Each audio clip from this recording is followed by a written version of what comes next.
ಶ್ರೀಮದಾಚಾರ್ಯರು ಪರಮಾತ್ಮನ ಅಪಾರವಾದ ಮಹಿಮೆಯನ್ನ ಈ ದ್ವಾದಶ ಸ್ತೋತ್ರದಲ್ಲಿ ತಿಳಿಸ್ತಾ ಇದ್ದಾರೆ. ದ್ವಾದಶ ಸ್ತೋತ್ರ ಇದು ಶ್ರೀಮದಾಚಾರ್ಯರ ಉತ್ತಮವಾಗಿರ್ತಕ್ಕಂತಹ ಅನೇಕ ಗ್ರಂಥಗಳೊಂದು ಗ್ರಂಥ. ನಾವೆಲ್ಲ ತುಂಬಾ ಚಿಕ್ಕ ಸ್ತೋತ್ರ ಅಂತ ತಿಳಿಯಬಾರದು. ಅನೇಕ ಶಾಸ್ತ್ರೀಯ ವಿಚಾರಗಳನ್ನು ಹೇಳ್ತಾರೆ, ಜೊತೆಗೆ ಭಗವಂತನ ಮಹಿಮೆಯನ್ನ ವಿಶೇಷವಾಗಿ ಹೇಳ್ತಾ ಇದ್ದಾರೆ. 4ನೇ ಅಧ್ಯಾಯದ 6ನೇ ಶ್ಲೋಕವನ್ನು ನಾವು ತಿಳಿಯೋಣ. ಸಹಿ ವಿಶ್ವಸೃಜೋ ವಿಭು ಶಂಭು ಪುರಂದರ ಸೂರ್ಯ ಮುಖಾನ್ ಅಪರಾನ್ ಅಮರಾನ್ ಸೃಜತೀಡ್ಯತಮೋವತಿ ಹಂಸಿ ನಿಜಂ ಪದಂ ಆಪಯತಿ ಪ್ರಣತಾನ್ ಸುಧಿಯ. ಪರಮಾತ್ಮನ ಅನೇಕ ಮಹಿಮೆಗಳಲ್ಲಿ ಅತ್ಯಂತ ಶ್ರೇಷ್ಠವಾಗಿರ್ತಕ್ಕಂತಹ ಮಹಿಮೆ ಎಂದರೆ ಓಂ ಜನ್ಮಾದ್ಯಸ್ಯ ಯತಃ ಓಂ ಎಂಬಂತಹ ಸೂತ್ರದಲ್ಲಿ ಹೇಳಿದಂತೆ ಜಗತ್ತಿನ ಸೃಷ್ಟಿ ಸ್ಥಿತಿ ಲಯ ನಿಯಮಗಳನ್ನ ಮಾಡುವಂತಹದ್ದೇನಿದೆಯಲ್ಲ, ಇದು ಭಗವಂತನ ಅಪಾರವಾದ ಮಹಿಮೆ. ಅದು ಎಷ್ಟು ಹೇಳಿದರೂ ಪರಮಾತ್ಮನ ಮಹಿಮೆಯನ್ನ ನಾವು ತಿಳಿಲಿಕ್ಕೆ ಸಾಧ್ಯವಾಗದೇ ಇದ್ದಷ್ಟು ಅದರಲ್ಲಿ ಬರ್ತದೆ. ಯಾಕೆ ಅಂತ ಕೇಳಿದ್ರೆ, ನಮಗೆಲ್ಲ ಒಂದು ಜಗತ್ತವು ಅಂತ ಅನ್ನೋದೇ ಒಂದು ಆಶ್ಚರ್ಯಕರವಾಗಿದೆ. ಇಂತಹ ಅತಿ ವಿಚಿತ್ರವಾದ, ಎಲ್ಲರಿಗೂ ಆಶ್ಚರ್ಯವನ್ನುಂಟು ಮಾಡುವ ಜಗತ್ತನ್ನ ಭಗವಂತ ಸೃಷ್ಟಿ ಮಾಡಿದ್ದಾನೆ. ಯಾಕೆ ಅಂತಂದ್ರೆ ದೇವರಿಗೆ ಇದು ಆಶ್ಚರ್ಯವಲ್ಲ, ಆದರೆ ಆ ಭಗವಂತನ ಮಹಿಮೆಯನ್ನ ತಿಳಿಲಿಕ್ಕೆ ನಮಗೆ ಯಾವುದಾದ್ರೂ ಒಂದು ದೃಷ್ಟಾಂತ ಬೇಕು. ನಮ್ಮ ಕಣ್ಣಿಗೆ ಕಾಣಿಸುವ, ನಮಗೆ ತಿಳಿಯುವ, ನಮಗೆ ತೋರುವ ಯಾವ ಪದಾರ್ಥವಿದೆಯೋ ಆ ತೋರುವ ಪದಾರ್ಥದಲ್ಲಿ ನಾನಾ ವಿಧವಾದ ವೈಶಿಷ್ಟ್ಯಗಳನ್ನು ನಾವು ನೋಡಿದರೆ ಆಗ ನಮಗೆ ಆ ಭಗವಂತನ ಮಹಿಮೆ ಅರ್ಥವಾಗುತ್ತೆ. ಉದಾಹರಣೆ ಹೇಳಬೇಕು ಅಂತಂದ್ರೆ, ಇವತ್ತು ನಾವು ನಮ್ಮ ಮನೆಗೆ ಹೊಸದಾದ ಒಂದು ಪದಾರ್ಥವನ್ನು ತೆಗೆದುಕೊಂಡು ಬರ್ತೇವೆ ಅಂತ ಇಟ್ಕೊಳ್ಳೋಣ. ಅದು ಬಂಗಾರದ್ದು, ಬೆಳ್ಳಿಯದು, ಅಥವಾ ಅದರಲ್ಲಿ ಸುಮ್ಮನೆ ಯಾವುದೋ ಒಂದು ವಸ್ತು ತಗೊಂಡ್ಬಂದ್ರೆ ನಮಗೆ ಅದರ ಮಹತ್ವ ಗೊತ್ತಾಗೋದಿಲ್ಲ. ಬಂಗಾರಕ್ಕೆ ಕಿಮ್ಮತ್ತಿದೆ, ಅದಲ್ಲ. ಒಂದು ಕಟ್ಟಿಗೆ ತೆಗೆದುಕೊಟ್ರೆ, ಕಟ್ಟಿಗೆ ಒಂದು ಮಂಟಪ ಇದೆ, ಒಂದು ಆಸನ ಇದೆ, ದೇವರ ಮಂಟಪ ಇದೆ. ಅದನ್ನ ಆ ವ್ಯಕ್ತಿ ತುಂಬಾ ಕಲಾಕಾರ ಬೇರೆ ಬೇರೆ ಬೇರೆ ಬೇರೆ ಡಿಸೈನ್ಗಳನ್ನೆಲ್ಲ ಮಾಡಿ ಆ ಒಂದು ಮಂಟಪವನ್ನ ಮಾಡಿರ್ತಾರೆ.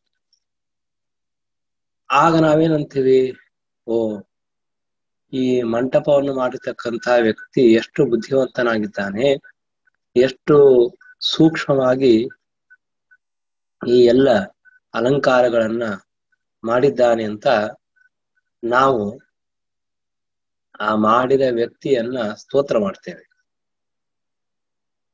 ಯಾರು ಮಾಡಿದ್ದಾನೆ ನಮಗ್ ಗೊತ್ತಿಲ್ಲ. ವಿಚಿತ್ರ ನೋಡ್ರಿ. ನಿಮ್ ಮನೆಗೆ ನೀವೊಂದು ಮಂಟಪ ತರಬೇಕು ಅಂತ ಅಂಗಡಿಗೆ ಹೋಗ್ತೀರಿ, ಎಷ್ಟೆಷ್ಟೋ ತರಹದ ಡಿಸೈನ್ ಮಾಡಿರ್ತಕ್ಕಂತಹ ಮಂಟಪಗಳನ್ನ ನೋಡ್ತೀರಿ. ಅದರಲ್ಲಿ ಒಂದು ನಿಮಗೆ ತುಂಬಾ ಚೆನ್ನಾಗಿ ಅನಿಸ್ತದೆ, ನೀವು ತೆಗೆದುಕೊಂಡು ಬರ್ತೀರಿ ಅಂತ ಇಟ್ಕೊಳ್ಳೋಣ. ಆಗ ಆ ಮಂಟಪವನ್ನು ಮಾಡಿರ್ತಕ್ಕಂತಹ ವ್ಯಕ್ತಿ ಯಾರು ನನಗೆ ಗೊತ್ತಿಲ್ಲ. ಆದರೂ ಕೂಡ ಆ ಡಿಸೈನ್ ತುಂಬಾ ಚೆನ್ನಾಗಿ ಇತ್ತು ಅಂತ ಆಗಿದ್ದರೆ ನಾವೇನ್ ಹೇಳ್ತೀವಿ, ಓ, ಎಷ್ಟು ಚೆನ್ನಾಗಿ ಡಿಸೈನ್ ಮಾಡಿದ್ದಾನೆ, ಎಷ್ಟು ಕಷ್ಟಪಟ್ಟು ಮಾಡಿದ್ದಾನೆ, ಶ್ರಮಪಟ್ಟು ಮಾಡಿದ್ದಾನೆ. ಈ ಮಾಡಿರುವಂತಹ ವ್ಯಕ್ತಿಗೆ ಎಂತಹ ಬುದ್ಧಿವಂತಿಕೆ ಇರಬೇಕು ಅಂತ ಆ ವ್ಯಕ್ತಿಯನ್ನ ಸ್ತೋತ್ರ ಮಾಡ್ತಾ ಆ ವಸ್ತುವನ್ನು ನಾವು ತೆಗೆದುಕೊಂಡು ಬರ್ತೇವೆ. ಆ ವ್ಯಕ್ತಿಯನ್ನೇ ನಾವು ನೋಡ್ಲಿಲ್ಲ. ಹಾಗಾದ್ರೆ ಆ ವ್ಯಕ್ತಿಯನ್ನ ನೋಡದೆ ಇದ್ದರೂ ಕೂಡ ನಾವು ಸ್ತೋತ್ರವನ್ನ ಮಾಡ್ತಾ ಇದ್ದೇವೆ. ಯಾಕೆ? ಅವನು ಮಾಡಿದ ಕಾರ್ಯವನ್ನ ನೋಡ್ತೇವೆ. ಯಾರು ಅಂತ ಗೊತ್ತಿಲ್ಲ. ಈ ಜಗತ್ತು, ದೊಡ್ಡದಾದ ಪ್ರಪಂಚ, ನಮ್ಮ ಕಣ್ಣಿಗೆ ಕಾಣಿಸ್ತಾ ಇದೆ. ಈ ಪ್ರಪಂಚವಂತೂ ಕಣ್ಣಿಗೆ ಕಾಣಿಸೋ ಸುಳ್ಳಲ್ಲ, ಪ್ರಪಂಚ ಸತ್ಯವಾಗಿದೆ. ಹಾಗೂ ಜಗತ್ತಿನಲ್ಲಿ ನಾನಾ ವಿಧವಾಗಿರ್ತಕ್ಕಂತಹ ಜೀವರಾಶಿಗಳನ್ನ ನಾವು ನೋಡ್ತಾ ಇದ್ದೇವೆ. ಅವರೂ ಕೂಡ ಸುಳ್ಳು ಅಂತ ಹೇಳಿಕ್ ಸಾಧ್ಯ ಇಲ್ಲ. ಆ ಜೀವರಾಶಿಗಳು ಕೂಡ ಸತ್ಯರೇ ಆಗಿದ್ದಾರೆ. ಅವರು ನಾನಾ ವಿಧವಾದ ಕರ್ಮಗಳನ್ನು ಮಾಡ್ತಾ ಇದ್ದಾರೆ, ಹುಟ್ಟಿದ್ದಾರೆ, ಇರ್ತಾರೆ, ಸಾಯ್ತಾರೆ, ಎಲ್ಲ ವ್ಯಾಪಾರಗಳು ನಡೀತಾ ಇದೆ. ಆದರೆ ಇಂತಹ ಒಂದು ಅದ್ಭುತವಾದ ಜೀವರಾಶಿಗಳನ್ನಾಗಲಿ ಜಗತ್ತನ್ನಾಗಲಿ ಸೃಷ್ಟಿ ಮಾಡಿರ್ತಕ್ಕಂತಹ ಪರಮಾತ್ಮ ಇದ್ದಾನೆ ಅಂತ ಆದರೆ ಆ ವ್ಯಕ್ತಿ ಯಾರು ಅಂತ ನಮಗೆ ಬೇಕಾಗಿಲ್ಲ. ನಾವು ನೋಡಿಲ್ಲ, ನಾ ಹೇಳಿದೆ ಅವ್ರು ಯಾರ ವ್ಯಕ್ತಿಯನ್ನು ನಾವು ನೋಡಿಲ್ಲ. ಆದರೆ ಆ ವ್ಯಕ್ತಿಯನ್ನು ನಾವು ಚಿಂತನೆ ಮಾಡಿದಾಗ ನಮ್ಗೆ ಆಶ್ಚರ್ಯವಾಗುತ್ತೆ. ಎಷ್ಟು ಗಿಡ ಮರಗಳಿದೆ, ಹಣ್ಣುಗಳಿದೆ, ಬೇರೆ ಬೇರೆ ಪದಾರ್ಥಗಳಿದೆ, ವ್ಯಕ್ತಿಗಳಿದ್ದಾರೆ, ಜೀವರಾಶಿಗಳಿದ್ದಾರೆ, ಅವರ ಸೃಷ್ಟಿ ಆಗ್ತಾ ಇದೆ. ಅದನ್ನು ನೋಡಿದಾಗ ಇಂತಹ ಒಂದು ಅದ್ಭುತವಾದ ಜಗತ್ತನ್ನು ಸೃಷ್ಟಿ ಮಾಡಿದ ಪರಮಾತ್ಮನಿಗೆ ಎಂತಹ ಶಕ್ತಿ ಅಂತ ನಾವು ಸ್ತೋತ್ರ ಮಾಡ್ತೇವೆ. ಸ್ತೋತ್ರ ಮಾಡಬೇಕು ಗುಣವಂತರಾದರೆ. ಅದನ್ನೇ ಶ್ರೀಮದಾಚಾರ್ಯರು ಸ್ವಲ್ಪ ತೋರಿಸ್ಕೊಡ್ತಾ ಇದ್ದಾರೆ. ಪರಮಾತ್ಮ ಜಗತ್ತಿನಲ್ಲಿ ಜೀವರಾಶಿನ ಸೃಷ್ಟಿ ಮಾಡಿದ್ದಾನೆ ಅಂತ ಹೇಳ್ತಾ ಇರುವಾಗ ಮನುಷ್ಯನ ಸೃಷ್ಟಿ ಮಾಡಿದ ಅಂತ ಶ್ರೀಮದಾಚಾರ್ಯ ಹೇಳಿಲ್ಲ. ಶ್ರೀಮದಾಚಾರ್ಯ ಏನಂತಾರೆ ಅಂದ್ರೆ, ಸಹ ಆ ವಿಷ್ಣು ಅಮರಾನುಸೃತಿ ಅಂತ ಹೇಳ್ತಾರೆ. ಬಹಳ ವಿಚಿತ್ರ. ಶ್ರೀಮದಾಚಾರ್ಯರು ಬಹಳ ಚೆನ್ನಾಗಿ ಮಾತಾಡ್ತಾರೆ ಅಂತ ನಾವು ಸುಮ್ಮನೆ ಹೇಳಲಿಕ್ಕೆ ಹೇಳ್ತಾ ಇದ್ದೀವಿ. ಅಮರ ಅಂದ್ರೆ ಸರ್ವಥಾ ಮರಣ ಇಲ್ಲದೆ ಇರತಕ್ಕಂಥವ್ರು ದೇವತೆಗಳು. ಸರ್ವಥಾ ಮರಣ ಇಲ್ಲ ಅನ್ನೋ ಶಬ್ದಕ್ಕೆ ಬೇಗನೆ ಸಾಯೋದಿಲ್ಲ ಅಂತ ಅಷ್ಟೇ ಅರ್ಥ. ಬ್ರಹ್ಮದೇವರ 100 ವರ್ಷ ಆದ್ರೆ ಅವರು ಕೂಡ ಮರಣವಂತಾರೆ ಇರ್ಲಿ. ನಮ್ಮಂತೆ 50 ವರ್ಷ 80 ವರ್ಷ 100 ವರ್ಷ ಆದ ತಕ್ಷಣ 20 ವರ್ಷ ಅವ್ನ ಕರ್ಮ ತಕ್ಷಣ ಸಾಯೋದು ಅಂತ ಏನಿದೆಯಲ್ಲ, ಈ ತರಹದ್ದು ಮರಣ ಆ ದೇವತೆಗಳಿಗೆ ಇಲ್ಲ. ಆದ್ದರಿಂದ ಅವರನ್ನ ಅಮರರು ಅಂತ ಕರೀತಾರೆ. ಜಗತ್ತಿನಲ್ಲಿ ಯಾರು ಅತ್ಯಂತ ಪ್ರಸಿದ್ಧರಾಗಿದ್ದಾರೆಯೋ, ಜಗತ್ತಿನಲ್ಲಿ ಅತ್ಯಂತ ಶಕ್ತರು ಸಮರ್ಥರು ಅಂತ ಎಲ್ಲರಿಂದಲೂ ಪೂಜ್ಯರಾಗಿದ್ದಾರೆ, ಅಂಥವರನ್ನು ಸೃಷ್ಟಿ ಮಾಡ್ತಾನೆ ಅಂತಂದರೆ ಆಗ ಭಗವಂತನ ಮಹಾತ್ಮ ಇನ್ನೂ ಹೆಚ್ಚಾಗಿ ನಮಗೆ ತಿಳಿಯಲಿಕ್ಕೆ ಸಾಧ್ಯವಾಗ್ತದೆ. ಈಗ ಒಬ್ಬ ವ್ಯಕ್ತಿಯ ಮಹತ್ವವನ್ನು ಹೇಳಬೇಕಾದಾಗ ಒಂದು ದೃಷ್ಟಾಂತಕ್ಕೆ ಹೇಳ್ತೀನಿ. ಇವಾಗ ಬೇಕಾದ ದೊಡ್ಡ ದೊಡ್ಡ ಕಂಪನಿಗಳಿದೆ, ಇನ್ಫೋಸಿಸ್, ಟಾಟಾ ಕಂಪನಿ ಅಥವಾ ಬೇರೆ ಬೇರೆ ಜಗತ್ ಪ್ರಸಿದ್ಧವಾದ ಕಂಪನಿಗಳಿಗೆ ಯಾರು ಓನರ್ ಇದ್ದಾರೋ ಅವರೆಲ್ಲರೂ ಕೂಡ ಒಂದು ಕಡೆಗೆ ಸೇರ್ತಾರೆ. ಅವರೆಲ್ಲರಿಗೂ ಒಬ್ಬ ವ್ಯಕ್ತಿ ಗುರು ಆಗಿದ್ದಾನೆ, ನಿಯಾಮಕರಾಗಿದ್ದಾನೆ.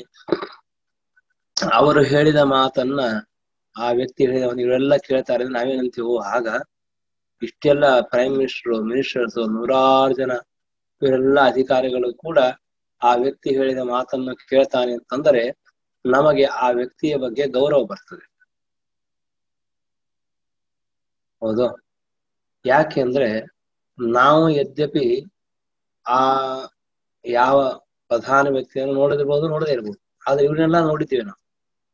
ಹೀಗಾಗಿ ಅಂತಂತ ದೊಡ್ಡ ದೊಡ್ಡ ಅಧಿಕಾರದಲ್ಲಿರೋ ವ್ಯಕ್ತಿಗಳಿಗೂ ನಿಯಾಮಕರಾಗಿದ್ದಾರೆ, ಪ್ರೇರಕರಾಗಿದ್ದಾರೆ, ಅಥವಾ ಅವರು ಎಲ್ಲರೂ ಇವರು ಅಧೀನರಾಗಿದ್ದಾರೆ ಅಂತಂದ್ರೆ ವ್ಯಕ್ತಿಯ ಬಗ್ಗೆ ಗೌರವ ಬರೋದು ಅತ್ಯಂತ ಸಹಜ. ಈ ಟಾಟಾನೋ ಬಿರ್ಲಾನೋ ಎಷ್ಟು ವರ್ಷ ಇರ್ತಾರೆ, ಎಷ್ಟು ಅಧಿಕಾರ ಇರ್ತದೆ, ಎಷ್ಟು ಶ್ರೀಮಂತರಾಗ್ತಾರೆ. ದೊಡ್ಡ ದೊಡ್ಡ ವ್ಯಕ್ತಿಯಾಗಿ ಒಬ್ರಿಗೆ ಹೆಂಡತಿ ಇಲ್ಲ, ಒಬ್ರಿಗೆ ಮಕ್ಕಳಿಲ್ಲ, ಒಬ್ರಿಗೆ ಅಧಿಕಾರ ಇಲ್ಲ, ಇನ್ನೊಬ್ರಿಗೆ ಇನ್ನೊಂದೇನೋ ಇಲ್ಲ, ಇಂತಹ ಪರಿಸ್ಥಿತಿ ಇಲ್ಲ ಇವರಿದ್ದಾರೆ. ಆದ್ರೆ ಶ್ರೀಮದ್ ಆಚಾರ್ಯ ಹೇಳ್ತಾರೆ, ಪರಮಾತ್ಮನ ಅಪಾರವಾದ ಮಹಿಮೆಯನ್ನು ಹೇಳೋಕ್ಕೋಸ್ಕರವಾಗಿ ಈ ಜಗತ್ತೇ ಸಾಕಾಗಿತ್ತು. ಆದರೂ ಶ್ರೀಮದ್ ಆಚಾರ್ಯ ಹೇಳ್ತಾರೆ, ವಿಶ್ವಸೃಜ, ಈ ಜಗತ್ತನ್ನ ಪರಮಾತ್ಮನೇ ಸೃಷ್ಟಿ ಮಾಡ್ತಿದ್ರೆ ಯಾವ ಸಂದೇಹ ಇಲ್ಲ. ಆ ಭಗವಂತನೇ ಸೃಷ್ಟಿ ಮಾಡಿದರೂ ಕೂಡ ಪರಮಾತ್ಮ ತನ್ನಷ್ಟಕ್ಕೆ ತಾನೇ ಸೃಷ್ಟಿ ಮಾಡಲಿಲ್ಲ. ತನಗೆ ಸಹಾಯಕರಾಗಿ, ತನಗೆ ಶಿಷ್ಯರಾಗಿ, ತನಗೆ ಸಾಧಕರಾಗಿ, ಅಂದ್ರೆ ಉಪಾಯಗಳಾಗಿ ಅನೇಕ ಜನರನ್ನು ಒಪ್ಪುಕೊಂಡ. ಅವರೇ ದೇವತೆಗಳು. ಈಗ ಬ್ರಹ್ಮದೇವರಿದ್ದಾರೆ, ಹಾಗೂ ರುದ್ರದೇವರಿದ್ದಾರೆ, ಯಮ, ಸೂರ್ಯ, ಚಂದ್ರ, ನಾನಾ ರೀತಿಯ ದೇವತೆಗಳೆಲ್ಲ ಇದ್ದಾರೆ.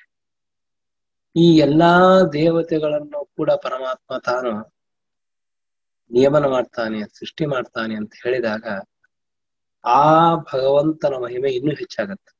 ಯಾಕೆ? ನಾವು ಸುಮ್ಮನೆ ವಿಚಾರ ಮಾಡ್ತಾ ಇರುವಾಗ ಮಳೆ ಕೊಡುವ ದೇವರು ಯಾರು ಅಂದ್ರೆ ಇಂದ್ರ ಅಂತ ನಾವು ಹೇಳ್ತೇವೆ. ಬೆಳಕು ಕೊಡುವ ದೇವತೆ ಯಾರು ಅಂದ್ರೆ ಸೂರ್ಯ ಅಂತ ಹೇಳ್ತೇವೆ. ಹಾಗಾದ್ರೆ ಆಹಾರವನ್ನು ಕೊಡುವ ದೇವತೆ ಯಾರು ಅಂತ ಕೇಳಿದಾಗ ಭೂಮಿ ಅಂತ ಹೇಳ್ತೇವೆ. ಹೀಗೆ ಲೋಕದಲ್ಲಿ ನೀರು ಯಾರಿಂದ? ವರುಣನಿಂದ. ಐಶ್ವರ್ಯಕ್ಕೆ ಅಭಿಮಾನಿ ಯಾರು? ಕುಬೇರ. ಇನ್ನು ಎಲ್ಲ ಕೆಲಸಗಳು ನಿರ್ವಿಘ್ನವಾಗಿ ನಡೆಯಬೇಕು, ಗಣಪತಿ ಉಪಾಸನೆ ಮಾಡಿ. ಐಶ್ವರ್ಯ ಬೇಕು, ಲಕ್ಷ್ಮಿ ಉಪಾಸನೆ ಮಾಡಿ. ಹಾಗಾದರೆ ಈ ತರಹ ನಾನಾ ವಿಧವಾಗಿರತಕ್ಕಂತಹ ಈ ಜಗತ್ತಿನಲ್ಲಿ ಅವರವರದೇ ಆಗಿರತಕ್ಕಂತಹ ಪ್ರಸಿದ್ಧಿ ದೇವತೆಗಳಿಗೆ ಉಂಟು. ನವಗ್ರಹ ದೇವತೆಗಳಿದ್ದಾರೆ, ಆಮೇಲೆ ಸೂರ್ಯ ಚಂದ್ರರಿದ್ದಾರೆ, ನಕ್ಷತ್ರಗಳಿದೆ. ಈಗ ಒಂದೇ ಎರಡೇ ನಾನಾ ವಿಧವಾಗಿರತಕ್ಕಂತಹ ದೇವತೆಗಳನ್ನ ನಾವು ಹೇಳ್ತೇವೆ. ಆ ಎಲ್ಲ ದೇವತೆಗಳನ್ನು ಸೃಷ್ಟಿ ಮಾಡದವನು ಪರಮಾತ್ಮ ಅಂತ ಭಗವಂತನ ಮಹಿಮೆಯನ್ನ ಶ್ರೀಮದಾಚಾರ್ಯ ಹೇಳ್ತಾ ಇದ್ದಾರೆ. ಜಗತ್ತಿನಲ್ಲಿ ಯಾವ ದೇವತೆಗಳು ತಾವು ತಮ್ಮ ನಾನಾ ವಿಧವಾಗಿರತಕ್ಕಂತಹ ಕಾರ್ಯಗಳಿಂದ, ಶಕ್ತಿಯಿಂದ ಪೂಜ್ಯರಾಗಿದ್ದಾರೆ, ಪ್ರಸಿದ್ಧರಾಗಿದ್ದಾರೆ, ಅಂತಹ ದೇವತೆಗಳನ್ನು ಸೃಷ್ಟಿ ಮಾಡುವನು ಪರಮಾತ್ಮ. ಸಮುದ್ರದಲ್ಲಿರ್ತಕ್ಕಂತಹ ನೀರನ್ನ ಸೂರ್ಯ ತಾನು ತನ್ನ ಕಿರಣಗಳಿಂದ ತಾನು ಸ್ವೀಕಾರ ಮಾಡ್ತಾನೆ, ಅವುಗಳನ್ನ ಮತ್ತೆ ಪುನಃ ಮೇಘಗಳಿಗೆ ಸೇರಿಸ್ತಾನೆ, ಮತ್ತೆ ಮಳೆಯಾಗಿ ಸುರಿಸ್ತಾನೆ. ಆ ನೀರೆಲ್ಲ ಸಮುದ್ರಕ್ಕೆ ಹೋಗಿ ಸೇರ್ತದೆ, ಮತ್ತೆ ಪುನಃ ಸಮುದ್ರದ ಮೇಲೆ. ಹೀಗೆ ಈ ಒಂದು ಚಕ್ರ ಇದೆ. ಬೇರೆ ಬೇರೆ ಕಡೆ ಬೇರೆ ಬೇರೆ ವಿಧವಾಗಿರ್ತಕ್ಕಂತಹ ಒಂದು ವ್ಯವಸ್ಥೆ ಇದೆಯಲ್ಲ, ಈ ಎಲ್ಲಾ ವ್ಯವಸ್ಥೆಯನ್ನು ಕೂಡ ಮಾಡುವ ಅದ್ಭುತವಾದ ಅಚಿಂತ್ಯವಾದ ಶಕ್ತಿಯನ್ನ ಪಡೆದವರು ದೇವತೆಗಳು ಅಂತ ಜಗತ್ತಿನಲ್ಲಿ ಪ್ರಸಿದ್ಧರಾಗಿದ್ದಾರೆ. ಹೀಗೆ ಪ್ರಸಿದ್ಧರಾದ ಯಾವ ದೇವತೆಗಳಿದ್ದಾರೋ ಅಂತಹ ದೇವತೆಗಳನ್ನು ಸೃಷ್ಟಿ ಮಾಡುವನು ಪರಮಾತ್ಮ. ಆಗ ಆ ಭಗವಂತನ ಮಹಿಮೆ ಇನ್ನೂ ಹೆಚ್ಚಾಗತ್ತೆ. ಅದಕ್ಕೆ ಶ್ರೀಮದಾಚಾರ್ಯ ಹೇಳ್ತಾರೆ, ವಿಶ್ವಸೃಜ ವಿಭು ಶಂಭು ಪುರಂದರ ಸೂರ್ಯಮುಖಾನ್ ಅಪರಾನ್ ಅಮರಾನ್ ಸೃಜತಿ ಅವತಿ ಹಂತಿ ನಿಜಂ ಪದಂ ಆಪಯತಿ ಪ್ರಣತಾನ್ ಸುಧಿಯಾ. ಮೊಟ್ಟ ಮೊದಲಿಗೆ ಶ್ರೀಮದಾಚಾರ್ಯರು ದೇವತೆಗಳ ಮಹತ್ವವನ್ನು ಹೇಳ್ತಾರೆ. ಇದು ಬಹಳ ಮಹತ್ವದ್ದು. ನಾನು ಅನೇಕ ಬಾರಿ ಹೇಳ್ತಿರ್ತೇನೆ, ಶ್ರೀಮದಾಚಾರ್ಯರು ಯಾರಿಗೂ ಅನ್ಯಾಯ ಮಾಡೋದಿಲ್ಲ, ಮಾಡಲಿಲ್ಲ, ಮಾಡೋದು ಇಲ್ಲ. ಅಂದರೆ ಅದರ ಅಭಿಪ್ರಾಯ ಇಷ್ಟೇ, ದೇವರು ಸರ್ವೋತ್ತಮ ಸರ್ವತಾ ಸಂದೇಹ ಇಲ್ಲ, ಗುಣಪೂರ್ಣ, ಸರ್ವದೋಷ ದೂರ, ಅಚಿಂತ್ಯ ಶಕ್ತಿ ಸಂಪನ್ನ ಅಂತ ಭಗವಂತನ ಮಹಾ ಮಹಿಮೆಯನ್ನ ಹೇಳುವಂತಹ ಶ್ರೀಮದಾಚಾರ್ಯರು ಇಷ್ಟೆಲ್ಲ ದೇವರನ್ನ ದೊಡ್ಡವನನ್ನಾಗಿ ಮಾಡಬೇಕು ಅಂತನ್ನೋ ಉದ್ದೇಶ ಅವರಿಗಿಲ್ಲ. ದೇವರು ದೊಡ್ಡವನೇ ಆಗಿದ್ದಾನೆ, ನಾವ್ಯಾರು ದೊಡ್ಡವರು ಮಾಡೋದು? ಆ ದೇವರನ್ನ ತುಂಬಾ ಚೆನ್ನಾಗಿ ಹೊಗಳಬೇಕು ಅಂತನ್ನೋ ಒಂದು ರಭಸದಲ್ಲಿ ಯಾವುದೋ ಒಂದು ದೃಷ್ಟಿಯಿಂದ ಯಾವ ದೇವತೆಗಳನ್ನು ಶ್ರೀಮದಾಚಾರ್ಯರು ಕಡಿಮೆ ಮಾಡಲೇ ಇಲ್ಲ. ದೇವರಿಗೆ ಎಷ್ಟು ಮಹತ್ವ ಕೊಡ್ತಾರೋ ಅವನು ಸರ್ವೋತ್ತಮನಾದ್ದರಿಂದ ಅಷ್ಟೇ ಅವರವರಿಗೆ ಯೋಗ್ಯವಾಗಿರತಕ್ಕಂತಹ ಮರ್ಯಾದೆಯನ್ನ ಕೊಡಬೇಕು ಅಂತ ತಿಳಿಸಿಕೊಟ್ಟ ಆಚಾರ್ಯರು ಶ್ರೀಮದಾಚಾರ್ಯ. ಅದಕ್ಕೆ ಯಾರಿಗೂ ಅನ್ಯಾಯ ಮಾಡಲಿಲ್ಲ ಅಂತ ಹೇಳಿ. ವಿಷ್ಣು ಸರ್ವೋತ್ತಮ ನಿಜ, ಅಂದ ಮಾತ್ರಕ್ಕೆ ಇತರ ದೇವತೆಗಳ ಪೂಜೆಯನ್ನು ಮಾಡಬೇಡಿ ಅಂತ ಶ್ರೀಮದಾಚಾರ್ಯರು ಹೇಳಲೇ ಇಲ್ಲ. ಬೇರೆ ಅನೇಕ ಸಿದ್ಧಾಂತದಲ್ಲಿ ಹೀಗೆ ಮಾತುಂಟು. ಅವರು ಒಬ್ಬ ದೇವತೆಯನ್ನ ಸರ್ವೋತ್ತಮ ಅಂತ ಹೇಳಿಕ್ ಹೋಗಿ ಉಳಿದ್ಯಾರ ದೇವರ ಪೂಜೆ ಮಾಡಬೇಡಿ ಅಂತ ಹೇಳ್ತಾರೆ. ನಮ್ಮ ಶ್ರೀಮದಾಚಾರ್ಯ ಹಾಗೆ ಹೇಳೋದಿಲ್ಲ. ಶ್ರೀಮದಾಚಾರ್ಯ ಅಂತಾರೆ ಎಲ್ಲರ ಪೂಜೆಯನ್ನು ಮಾಡಿ, ಯಾರನ್ನೂ ಬಿಡಬೇಡಿ. ಯಾಕೆ ಅಂದ್ರೆ ಎಲ್ಲಾ ದೇವತೆಗಳಿಗೂ ಅವರವರದೇ ಆಗಿರ್ತಕ್ಕಂತಹ ಯೋಗ್ಯತೆ ಇದೆ, ಸಾಮರ್ಥ್ಯ ಇದೆ, ಅವರೇ ಶಕ್ತಿ ಇದೆ. ಆದ್ದರಿಂದ ಯಾಕೆ ನೀವು ಆ ದೇವತೆಗಳ ಪೂಜೆ ಮಾಡಬಾರದು, ಅವಶ್ಯ ಮಾಡಿ ಅಂತ ಹೇಳ್ತಾರೆ. ಅಂದ್ರೆ ವಿಷ್ಣುವಿನ ಅಪಾರವಾದ ಮಹಿಮೆಯನ್ನು ಹೇಳುವಂತಹ ಶ್ರೀಮದಾಚಾರ್ಯರು ಅವನ ಭಕ್ತರಾದ ಎಲ್ಲ ದೇವತೆಗಳ ಮಹಿಮೆಯನ್ನ ಅಚ್ಚುಕಟ್ಟಾಗಿ ಅತ್ಯಂತ ಯೋಗ್ಯವಾಗಿ ಅಲ್ಲಿ ಯಾವುದೇ ತರಹದ ಮೋಸ ಮಾಡದೆ, ಅವರ ಯೋಗ್ಯತೆಗೆ ಹೆಚ್ಚು ಮಾಡಲಿಲ್ಲ ಕಡಿಮೆ ಮಾಡಲಿಲ್ಲ, ಆ ರೀತಿಯಾಗಿ ಆಯಾ ದೇವತೆಗಳನ್ನ ಆಯಾ ವ್ಯಕ್ತಿಗಳ ಸ್ವರೂಪವನ್ನ ತಿಳಿಸಿಕೊಟ್ಟ ಆಚಾರ್ಯರು ಶ್ರೀಮದಾಚಾರ್ಯ. ಕೆಲವು ಸಲ ಸತ್ಯ ನಿಷ್ಠುರವಾಗುತ್ತೆ, ಆದ್ರೆ ಅದನ್ನು ಒಪ್ಪಿಕೊಳ್ಳೇಬೇಕಾಗುತ್ತೆ. ಶ್ರೀಮದಾಚಾರ್ಯ ಸಿದ್ಧಾಂತ ಅಂತಹದ್ದು. ಶ್ರೀಮದಾಚಾರ್ಯರು ಯಾರನ್ನೂ ತೆಗಳುವುದಿಲ್ಲ, ಆದ್ರೆ ಯಾರನ್ನೂ ಮೇಲೆ ಏರಿಸಿ ಕೂಡಿಸೋದಿಲ್ಲ. ಯಾರು ಎಷ್ಟೋ ಅವರು ಅಷ್ಟೇ ಅಂತ ತೋರಿಸ್ಕೊಡ್ತಕ್ಕಂಥವ್ರು ಶ್ರೀಮದಾಚಾರ್ಯ. ಅದಕ್ಕೆ ತಾರತಮ್ಯ ಸಿದ್ಧಾಂತವನ್ನ ಶ್ರೀಮದಾಚಾರ್ಯ ತೋರಿಸ್ಕೊಟ್ರು. ಬ್ರಹ್ಮದೇವರಿದ್ದಾರೆ, ರುದ್ರದೇವರಿದ್ದಾರೆ. ವಿಭು ಅಂದ್ರೆ ಬ್ರಹ್ಮದೇವರು, ಶಂಭು ಅಂದ್ರೆ ರುದ್ರದೇವರು, ಪುರಂದರ ಅಂದ್ರೆ ಇಂದ್ರ, ಸೂರ್ಯ ಅಂದ್ರೆ ಸೂರ್ಯ, ಮುಖ ಅಂದ್ರೆ ಇವರೇ ಮೊದಲಾದ ವಿಭು ಶಂಭು ಪುರಂದರ ಸೂರ್ಯ ಮುಖ ಅಂತ ಇದರಲ್ಲಿಯೂ ತಾರತಮ್ಯವನ್ನು ಹೇಳ್ತಾ ಬಂದಿದ್ದಾರೆ. ಮೊಟ್ಟ ಮೊದಲಿಗೆ ಬ್ರಹ್ಮದೇವರು, ಆ ಬ್ರಹ್ಮದೇವರ ಅನಂತರದಲ್ಲಿ ರುದ್ರ, ಆಮೇಲೆ ಇಂದ್ರ, ಆಮೇಲೆ ಸೂರ್ಯ ಚಂದ್ರರು, ಹೀಗೆ ಎಲ್ಲ ದೇವತೆಗಳನ್ನು ಶ್ರೀಮದಾಚಾರ್ಯರು ತಾವು ಸ್ತೋತ್ರ ಮಾಡ್ತಾರೆ. ಅವರು ಎಲ್ಲರನ್ನು ಸ್ತೋತ್ರ ಮಾಡಬೇಕಾಗಿಲ್ಲ, ಯಾಕಂದ್ರೆ ವಾಯುದೇವರು ದೊಡ್ಡ ಸ್ಥಾನದೊಳಗಿದ್ದಾರೆ. ಹಾಗೆ ಅಂತ ಅವರು ಸೂರ್ಯನ ಬಗ್ಗೆ ಹೇಳದೇ ಇಲ್ಲ. ಬಹಳ ವಿಚಿತ್ರ ನೋಡ್ರಿ, ಸಾಮಾನ್ಯವಾಗಿ ಏನಾಗುತ್ತೆ, ದೊಡ್ಡ ಸ್ಥಾನದೊಳಗಿದ್ರೆ ಚಿಕ್ಕವರ ಬಗ್ಗೆ ಬಹಳ ಹೇಳೋದಿಲ್ಲ ನಾವು. ನಮ್ ಸ್ವಭಾವ, ಮನುಷ್ಯನ ಸ್ವಭಾವ ಆಗಿರುತ್ತೆ.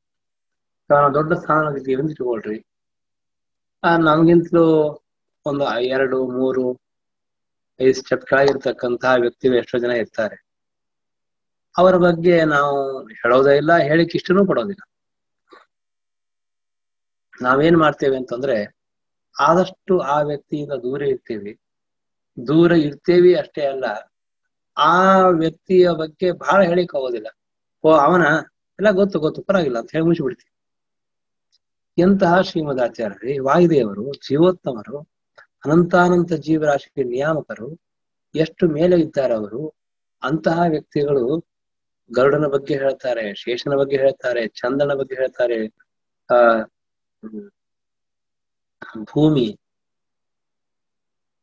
ಅಂದ್ರೆ ಅವರ ದೃಷ್ಟಿಯಲ್ಲಿ ಅತಿ ಸಣ್ಣ ದೇವತೆಗಳು, ಗಂಧರ್ವರು, ಋಷಿಗಳು, ವಶಿಷ್ಠ ಋಷಿಗಳು, ಆ ಋಷಿಗಳು, ಈ ಋಷಿಗಳು ಎಲ್ಲ ಬಗ್ಗೆ ಪೂಜೆ ಮಾಡಿ ಚಿಂತನೆ ಮಾಡಿ ಅಂತ ಶ್ರೀಮದಾಚಾರ್ಯ ಹೇಳ್ಕೊಡ್ತಾರೆ. ಅಂದ್ರೆ ಶ್ರೀಮದಾಚಾರ್ಯ ಎಷ್ಟು ಪ್ರಾಮಾಣಿಕತನ ಇದೆ ಅಂತ ನಾವು ಅರ್ಥ ಮಾಡ್ಕೊಳ್ತೀವಿ. ಶ್ರೀಮದಾಚಾರ್ಯ ನಮಗೆ ಎಲ್ಲರನ್ನೂ ಪೂಜೆ ಮಾಡಿ, ನಾನು ದೊಡ್ಡವ ನಿಜ, ನಾನು ದೊಡ್ಡವಾದ ಮಾತ್ರಕ್ಕೆ ನನಗಿಂತಲೂ ಸಣ್ಣವರು ಇವರೆಲ್ಲ ನಿಜ, ಆದ್ರೆ ನಿಮಗಿಂತಲೂ ತುಂಬಾ ದೊಡ್ಡವರು. ಮನುಷ್ಯಗಿಂತಲೂ ಋಷಿ ದೊಡ್ಡವರು, ಋಷಿಗಿಂತಲೂ ಗಂಧರ್ವ ದೊಡ್ಡವರು, ಗಂಧರ್ವಗಿಂತಲೂ ಕೂಡ ದೇವತೆ ದೊಡ್ಡವರು, ಅದರಲ್ಲಿಯೂ ಇಂದ್ರ ದೊಡ್ಡವ. ಇಂದ್ರ ದೊಡ್ಡವ ಅಂತ ಯಾರು ಹೇಳ್ಕೊಳ್ಬೇಕು? ಶ್ರೀಮದ್ ಆಚಾರ್ಯ ಹೇಳ್ಕೊಡ್ತಾ ಇದ್ದಾರೆ, ಇದು ಬಹಳ ದೊಡ್ಡದು. ಮಧ್ವಾಚಾರ್ಯನ ಅವಶ್ಯಕತೆ ಇಲ್ಲ. ಮಧ್ವಾಚಾರ್ಯರು ಇಂದ್ರನ ಸ್ತೋತ್ರ ಮಾಡಿ, ಚಂದ್ರನ ಸ್ತೋತ್ರ ಮಾಡಿ, ಕುಬೇರನ ಸ್ತೋತ್ರ ಮಾಡಿ ಏನ್ ಪಡೆಯೋಕೆ ಅವರಿಗೆ ಏನೋ ಇಲ್ಲ. ಅವರಿಗೆ ಅವ್ರು ಮಾಡಿದ್ದಾರನ್ನ ಹೇಳ್ತಾ ಇಲ್ಲ, ಅವರ ಬಗ್ಗೆ ಇರುವ ಮಹಿಮೆ ಇದೆಯಲ್ಲ ಅದನ್ನು ಮಧ್ವಾಚಾರ್ಯ ಹೇಳ್ಬೇಕು ಅಂತ ನಿಯಮ ಇಲ್ಲ. ಯಾಕೆ ಹೇಳ್ಬೇಕು? ಮಧ್ವಾಚಾರ್ಯನ ಅವಶ್ಯಕತೆ ಇದೆ. ಅವರು ದೇವರ ಸ್ತೋತ್ರ ಮಾಡಿದ್ರೆ ಸಾಕು. ಈಗ ಮಾಡಿ ದೇವರ ಸ್ತೋತ್ರ ಮಾಡಿದ್ದಾರೆ. ಆದರೆ ಬೇರೆ ಕಡೆ ಹೇಳುವಾಗ, ಇದೇ ದೇವತೆ ಹೇಳುವಾಗ ಏನ್ ವಿಶೇಷಣ ಕೊಟ್ಟಿದ್ದಾರೆ? ವಿಶ್ವಸೃಜ ಅಂತಂತಾರೆ. ಜಗತ್ತಿನಲ್ಲಿರ್ತಕ್ಕಂತಹ ನಾನಾ ವಿಧವಾದ ವ್ಯಾಪಾರಗಳನ್ನು ಮಾಡಿಸುವ ದೇವತೆಗಳು ಅಂತ ಆ ದೇವತೆಗಳ ಮಹಿಮೆಯನ್ನ ಶ್ರೀಮದ್ ಆಚಾರ್ಯ ಹೇಳ್ತಾರೆ. ಯಾಕೆ ಶ್ರೀಮದ್ ಆಚಾರ್ಯ ಹೇಳ್ತಾರೆ? ಅದೇ ಶ್ರೀಮದ್ ಆಚಾರ್ಯರ ವೈಶಿಷ್ಟ್ಯ. ಏನು ಅಂತಂದರೆ, ಯಾರನ್ನೂ ಬಿಡುವುದಿಲ್ಲ, ಯಾರನ್ನೂ ಮೇಲೆ ಕೂಡಿಸುವುದಿಲ್ಲ. ಅತಿಯಾದ ಸರಿಯಾದ ಸ್ಥಳದಲ್ಲಿ ಆಯಾ ದೇವತೆಗಳ ಸ್ವರೂಪವನ್ನು ಚಿಂತನೆ ಮಾಡಬೇಕು ಅಂತ ತೋರಿಸಿಕೊಟ್ಟ ಆಚಾರ್ಯರು ಶ್ರೀಮದ್ ಆಚಾರ್ಯರು. ನಾವೆಲ್ಲ ನಿಜವಾಗಿ ದೊಡ್ಡ ಭಾಗ್ಯವಂತರು. ನಮ್ಮ ಎಷ್ಟು ಭಾಗ್ಯ ಅಂತ ನಾವು ಯಾರೂ ತಿಳ್ಕೊಂಡೇ ಇಲ್ಲ. ನಮ್ಮ ಸುಭಾಷಿತದಲ್ಲಿ ಒಂದು ಮಾತಿದೆ, ಹಾಗೆ ಹೇಳ್ತೀನಿ ಅಂತ ಯಾರು ತಪ್ಪು ತಿಳ್ಕೊಬೇಡಿ, ಸುಮ್ಮನೆ ಒಂದು ದೃಷ್ಟಾಂತ ಕೇಳ್ತಾ ಇದ್ವಿ. ಕೆಲವು ಸಲ ಏನಾಗುತ್ತೆ ಅಂದ್ರೆ, ಎಷ್ಟೋ ಬೆಲೆ ಬಾಳೋ ವಸ್ತುವಿನ ಜೊತೆಗೆ ಇರತ್ತೆ, ಆದ್ರೆ ಬೆಲೆ ನಮಗೆ ಗೊತ್ತಾಗೋದಿಲ್ಲ. ಒಬ್ಬ ವ್ಯಕ್ತಿಗೆ ಬೆಳ್ಳಿ, ಬಂಗಾರ, ವಜ್ರ, ಮುತ್ತು, ರತ್ನ ತಾನು 20 kg, 30 kg, 50 kg ತಗೊಂಡು ಹೋಗಿ ಭಾರ ತೆಗೆದುಕೊಂಡು ಹೋಗ್ಬೇಕು. ಅವನಿಗೆ ಆಗೋದಿಲ್ಲ. ಅದಕ್ಕೆ ಏನ್ ಮಾಡ್ತಾನೆ? ಒಂದು ಕತ್ತೆಯ ಮೇಲೆ ಇಟ್ಕೊಂಡು ತಗೊಂಡು ಹೋಗ್ತಾನೆ, ಇಲ್ಲ ಕುದುರೆ ಮೇಲೆ ಇಟ್ಕೊಂಡು ತಗೊಂಡು ಹೋಗ್ತಾನೆ. ಹೋಗುವ ಕುದುರೆಗೆ ಏನ್ ಗೊತ್ತಾಗತ್ತೆ, ಕತ್ತೆಗೆ ಏನ್ ಗೊತ್ತಾಗತ್ತೆ, ಆ ಪ್ರಾಣಿಗೆ ಏನ್ ಗೊತ್ತಾಗುತ್ತೆ? ಏನೋ ಮತ್ತೆ ಗೊತ್ತಾಗೋದಿಲ್ಲ. ಏನೋ ಇಟ್ಟಿದ್ದಾನೆ, ಹೋಗ್ತಾ ಇರ್ತಾರೆ ಅಷ್ಟೇ. ಎತ್ತುಗಳಿದೆ, ಹೊತ್ಕೊಂಡು ಹೋಗ್ತದೆ ಅಷ್ಟೇ. ಅದು ನಮ್ಮ ಪರಿಸ್ಥಿತಿ ಹಾಗಾಗಿ. ಎಂತಹ ಶ್ರೀಮದ್ ಆಚಾರ್ಯ ಸಿಕ್ಕಿದ್ದಾರೆ, ಶ್ರೀಮದ್ ಟೀಕಾಕೃಪಾರು ಸಿಕ್ಕಿದ್ದಾರೆ, ಅವ್ರ ಗ್ರಂಥಗಳು ಸಿಕ್ಕಿದೆ, ಅವರ ತತ್ವ ಸಿಕ್ಕಿದೆ. ಬೆಲೆ ಕಟ್ಟಲಿಕ್ಕೆ ಸಾಧ್ಯ ಇಲ್ಲ. ಅಂತಹ ಅಪಾರವಾದ ಒಂದು ಮಹತ್ವದ ಸಿದ್ಧಾಂತವನ್ನು ಶ್ರೀಮದ್ ಆಚಾರ್ಯ ತೋರಿಸ್ಕೊಟ್ಟಿದ್ದಾರೆ. ಅಂತಹ ಶ್ರೀಮದ್ ಆಚಾರ್ಯರು ಭಗವಂತನ ಬಗ್ಗೆ ಹೇಳ್ತಾರೆ, ಪರಮಾತ್ಮ ಸರ್ವೋತ್ತಮ. ಆದರೆ ಈ ದೇವತೆಗಳು ಅವರವರ ಯೋಗ್ಯತಾನುಸಾರ ಅತ್ಯಂತ ಉತ್ತಮರಾಗಿದ್ದಾರೆ. ಇಂತಹ ಉತ್ತಮರಾದ ದೇವತೆಗಳನ್ನು ಪರಮಾತ್ಮ ಸೃಷ್ಟಿ ಮಾಡ್ತಾನೆ. ಆದ್ದರಿಂದ ಆ ಭಗವಂತನ ಅಪಾರವಾದ ಮಹಿಮೆಯನ್ನ ತಿಳಿದು ಆ ಅನುಗ್ರಹಕ್ಕೆ ಪಾತ್ರರಾಗಬೇಕು ಎಂಬುದಾಗಿ ತಿಳಿಸ್ತಾರೆ. ಅಂತಹ ಭಗವಂತ ನಮ್ಮ ಮೇಲೆ ಅನುಗ್ರಹ ಮಾಡಲಿ ಎಂಬುದಾಗಿ ಪ್ರಾರ್ಥನೆ ಮಾಡೋಣ. ಹರೇ ನಮಃ. ಶ್ರೀಕೃಷ್ಣ ಅರ್ಪಣ.